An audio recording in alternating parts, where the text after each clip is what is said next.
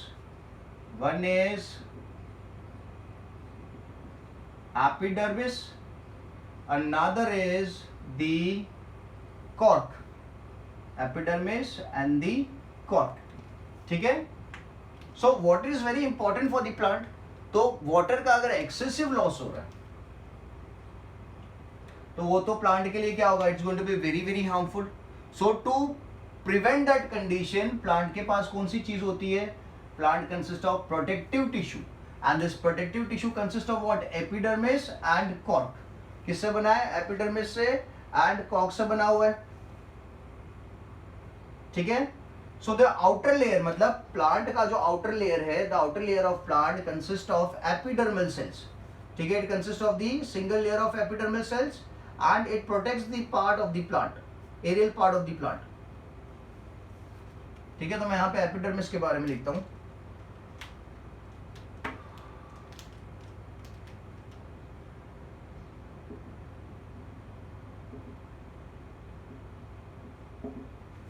The outer layer of plant surface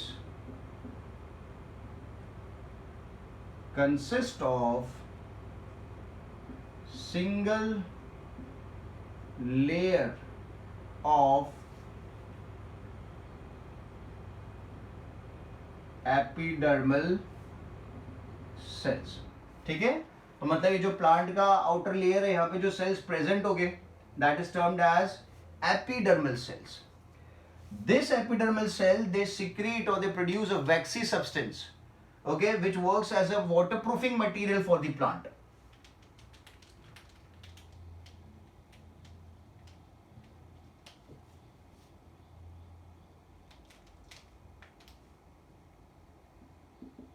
Epidermal cells secrete a waxy substance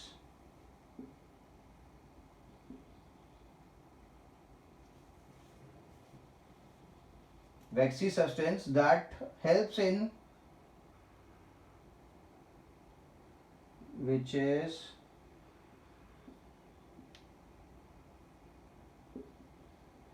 water resistant. जो क्या है? Water resistant है, मतलब पानी अब प्लांट के बाहर नहीं जा पाएगा because of the presence of the secretion of vaccine substance which is water resistant. which is water resistance. ठीक है.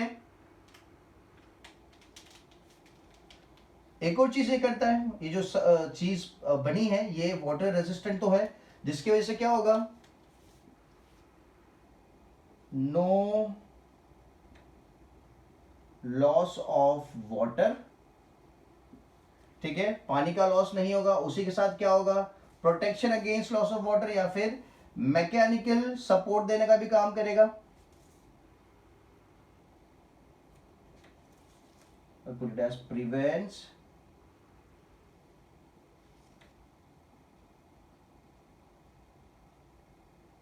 Mechanical injury. कोई मैकेनिकल इंजरी है उससे भी बचाने का काम करेगा, बिकॉज आउटर लेयर है प्लांट का, सब मेन चीज है प्लांट की अंदर की तरफ है. जैसे स्किन है तो स्किन अपन को बचा के रखती है, बैक्टीरिया से बचाती है. इंजरी है तो इंजरी बाहर हो जाएगी, अंदर की तरफ के जो ऑर्गन से बचे रहेंगे. So no loss of water, it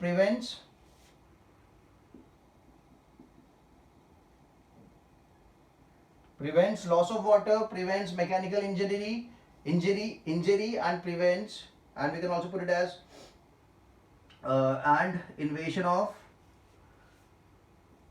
मतलब entry of microbes. Prevents loss of water, prevents mechanical injury and entry of microbes. कौन कर रहा है? एपिडर्मिस, जो आउटर लेयर है वो कर रहा है ये चीज. ठीक है. Now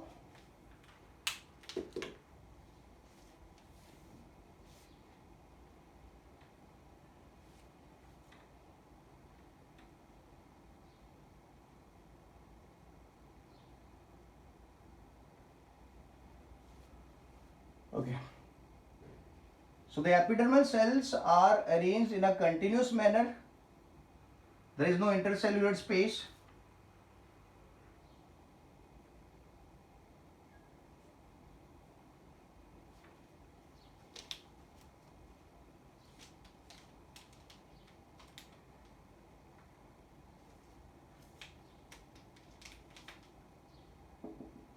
Epidermal cells are arranged in a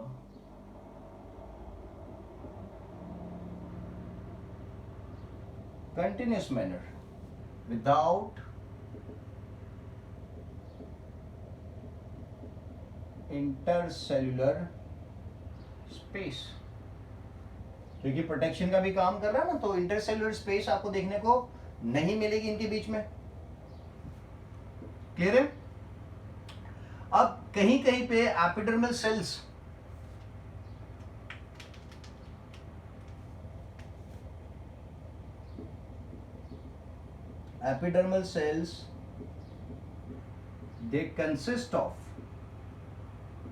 they consist of small pores. They consist of small pores which are known as stomata. Epidermal cells, they consist of small pores known as stomata, okay, which are guarded by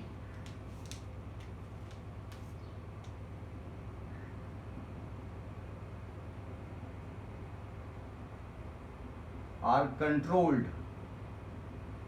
मतलब opening and closing of stomata. Stomatas are controlled by guard cells. ठीक है? They are controlled by the guard cells. किस काम में आ रहे stomata? So stomata is helpful in exchange of gases. कौन से काम में हेल्पफुल है stomata? That is exchange of gases. कौन सा टर्म यूज करते हैं अपन उसकी जगह? We can also use diffusion. We can also use the term diffusion. ठीक है? And transpiration. किस काम में आ रहा है? तो stomata is helpful in the exchange of gases, that is diffusion and transpiration. Transpiration क्या होता है? Loss of water.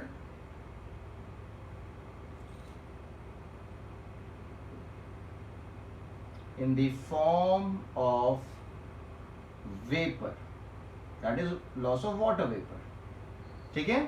So that process is known as transpiration. Loss of water in the form of vapor. Okay, that is known as transpiration. और दूसरा क्या काम हो रहा है? Exchange of gases. ठीक है? तो स्टोमाटा कहाँ प्रेजेंट है? तो epidermal cells they consist of small pores known as stomata.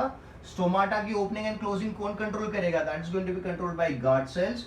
Stomata काम क्या करता है? तो स्टोमाटा काम करता है, it is helpful in the exchange of gases, that is diffusion, and transpiration, that is loss of water in the form of water vapour. तो ये काम हो गया आपका स्टोमाटा का.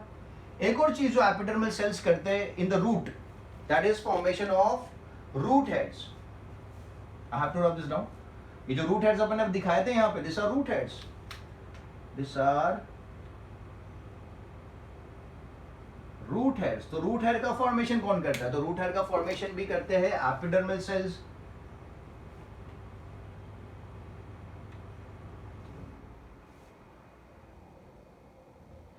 Epidermal cells located in the root forms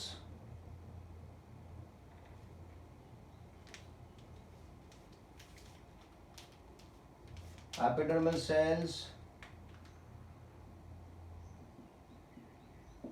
located in the roots helps in formation of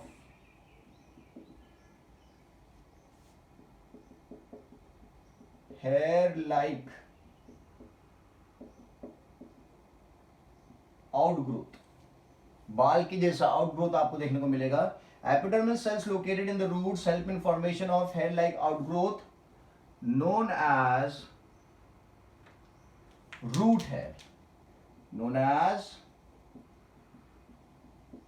root hair. ठीक है, और रूट हेयर क्या काम में आता है? So root hair helps in absorption of water and minerals from the soil. ये जो स्ट्रक्चर अपन ने यहां पे दिखाया है, root hair helps in absorption of water and minerals from the soil.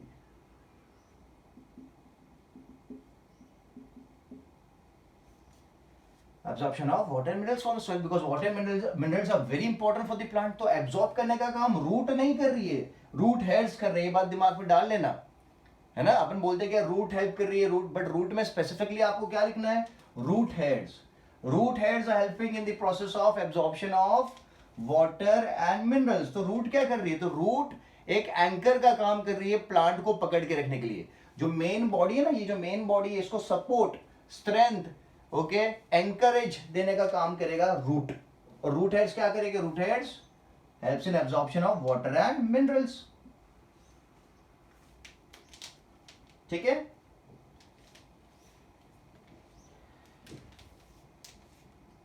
The epidermal cells which are located in the desert plants,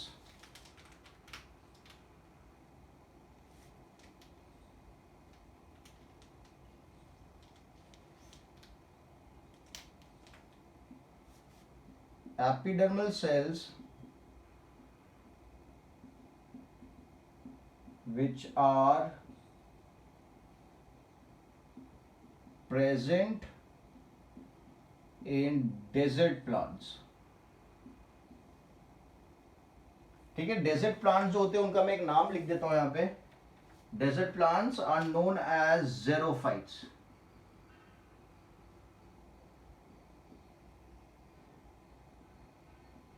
क्या कहा जाता है डेजर्ट प्लांट्स को? They are termed as xerophytes. जो epidermal cells which are present in desert plants have a thick coating around it, consist of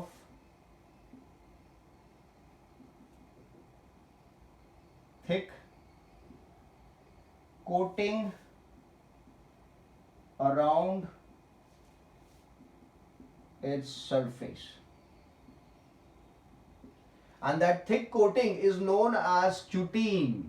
It is known as cutin.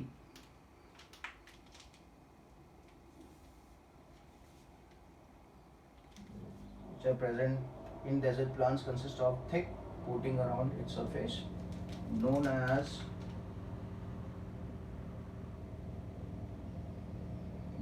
cutin. ठीक है. Desert plant में पानी जो है बहुत important है, क्योंकि डेजर्ट में पानी की ऐसे ही कमी होती है. तो अगर प्लांट ज्यादा पानी लॉस करेगा तो क्या होगा? प्लांट के पास पानी बचेगा ही नहीं. ऐसे ही डेजर्ट में पानी नहीं और ज्यादा लॉस हो गया तो पानी बचेगा ही नहीं. So to avoid that condition, जो एपिडर्मल सेल्स है which are present in desert plant, देखो मैंने मेंशन किया डेजर्ट प्लांट में ही, नॉर्मल प्लांट में इतना ज्यादा थिक लेयर नहीं होगा. Consist of thick coating, thick layer. Normally जो अपने नॉर्मल प्लांट्स आपको दिखेंगे उनके पास भी वैक्सी सब्सटेंस है, but that vaccine substance is not thick. Okay, but the plants which are located in the desert, they are supposed to have a thick coating, okay, to prevent water loss. That thick coating is known as cutin. क्या कहा जाता है? Cutin. Cutin क्या है? तो cutin is a waterproof material. Cutin is a waterproof chemical to avoid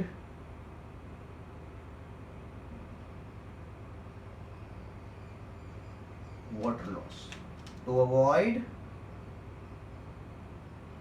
water loss. ठीक है. So this was all about the epidermis or the epidermal cells. Okay, epidermal cell किसका पार्ट है? Protective tissue का part है. किसका part है? Protective tissue का part है।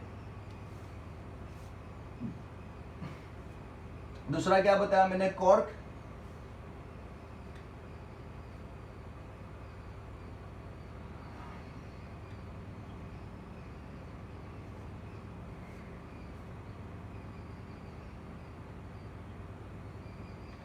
ओके, सो जैसे जैसे प्लांट बड़ा होगा तो उसका एपिडर्मिस वाला जो रीजन है that is going to be replaced by the cork, by the new cells, that is cork. So cork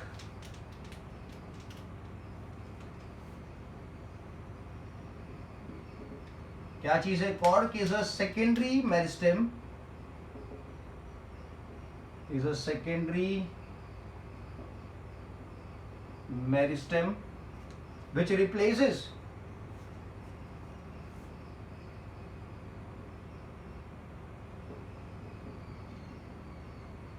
which replaces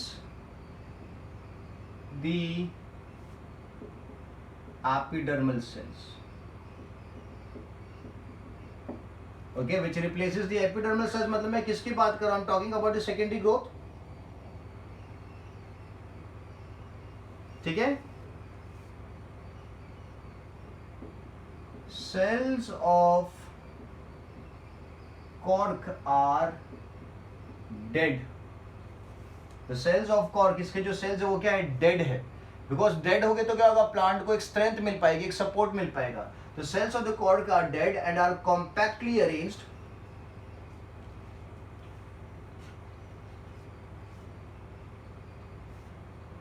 and are compactly arranged, okay, with no intercellular space, with no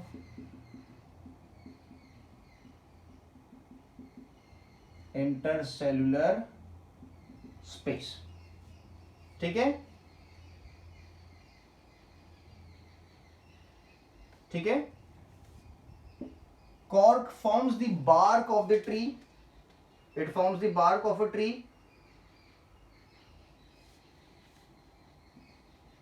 cork forms the bark of the tree, tree का bark होता ना, उसको बनाता है। and it consists of a chemical called suberin।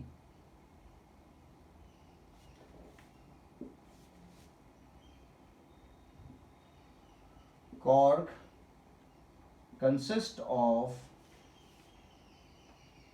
a chemical, जो cork cells है, cell wall of cork cell,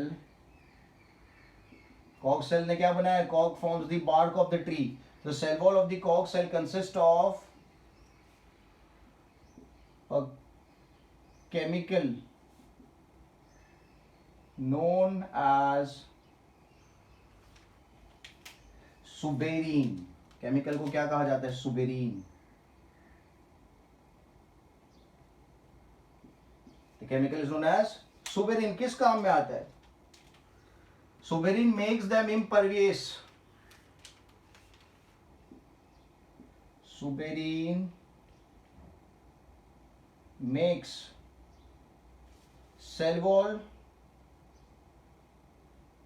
of cork cell impervious to water and gases, water and gases। impervious means entry नहीं मिल पाएगी, impervious means कि entry नहीं मिल पाएगी। ठीक है, मतलब because of the presence of suberin, because of the presence of suberin, कहां पे सुबेरीन प्रेजेंट है? Cell wall of cork cells. ठीक है, और कॉर्क सेल्स क्या बना रहे? तो cork cells are forming the bark of the tree, जो ट्री का ट्रंक होता है उसका फॉर्मेशन करेंगे cork cells. And because of the presence of suberin the cell wall of the cork cell is impervious to water and grasses, मतलब gases, water and gases को उसके अंदर एंट्री नहीं मिलेगी। ठीक है, so this were the two types of protective tissue, one is the cork, another is the epidermis. Simple and easy. So we have talked in this lecture, we did talk about the meristematic tissue की बात कर ली, मैंने diagram आपको बता दिया meristematic tissue कहां कहां located है ये मैंने आपको बता दिया, और उसी के साथ अपन ने किस चीज की बात कर ली, we have talked about the protective tissue. यहाँ पे अपना हेडिंग पुराना वाला रह गया, बट यहाँ पे क्या लिखना चाहिए, प्रोटेक्टिव टिश्यू का हेडिंग आना चाहिए।